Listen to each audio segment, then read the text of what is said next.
Peasant, जमींदार and states, एक minute में समझाने की कोशिश करती हूँ। तो ये चैप्टर रिवॉल्व करता है 16th-17th सेंचुरी में जब मुगल एम्पायर था तो 85% पॉपुलेशन जो है वो गांव में रहती थी, इसलिए हम रूरल सोसाइटी को देखेंगे और वहां एग्रीकल्चर हुआ करता था, इसलिए वो क्या बन गई, एग्रियन सोसाइटी। तो यहाँ पर मैं 3 पार्ट में इसको डिवाइड करूंगी। पीजेंट्स मतलब कि गांव में कौन कौन रह रहा है और क्या काम है।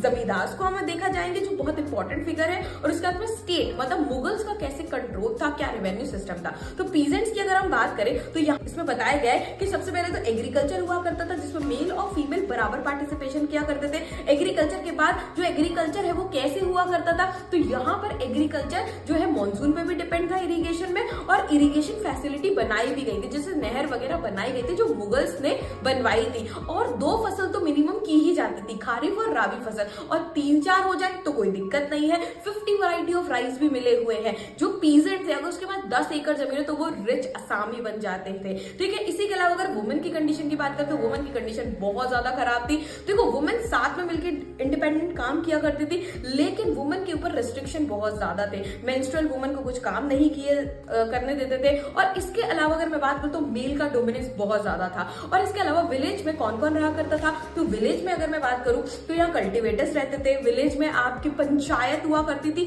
जिसके फैसले सबको मानना पड़ते थे। और इसके अलावा जाति पंचायत भी हुआ करती थी जो सब कास्ट हुआ करती थी। और उसके अलावा सब कास्ट के लिए एक अलग से जाति पंचायत भी हुआ करती थी। क्रिमिनल मैटर्स को छोड़ के स्टेट को भी उसके फैसले मानने पड़ते थे। और इसी के अलावा मुकद्दम और मंडल जो हेड हुआ करता था। ठीक है, जमींदार के पास खुद की प्रॉपर्टी मिल्कियत हुआ करती थी, और उस पे वो जो थे बहुत अमीर हुआ करते थे, उनके अपने किले हुआ करते थे, ट्रूप्स हुआ करते थे। और इसके अलावा स्टेट की अगर हम बात करें मुगल एम्पायर की, तो इनका अपना लैंड रेवेन्यू सिस्टम था। लैंड रेवेन्यू कैसे कलेक्ट किया करते थे, तो 2 स्टेजेस में करते थे। पहले एसेस करते थे और उसके बाद एक्चुअल कलेक्शन करते थे। मतलब पहले देखते थे क्या हो रहा है तो उसको जमा कहते थे और फिर हासिल किया करते थे। फॉरेस्ट पीपल भी रहा करते थे जिनसे जो ट्रिब्यूट लिया करते थे उसको पेशकश कहा जाता था। और सिल्वर का फ्लो इस समय बहुत ज्यादा था क्योंकि हमारा ट्रेड बहुत ज्यादा पूरे एशिया में बढ़ चुका था।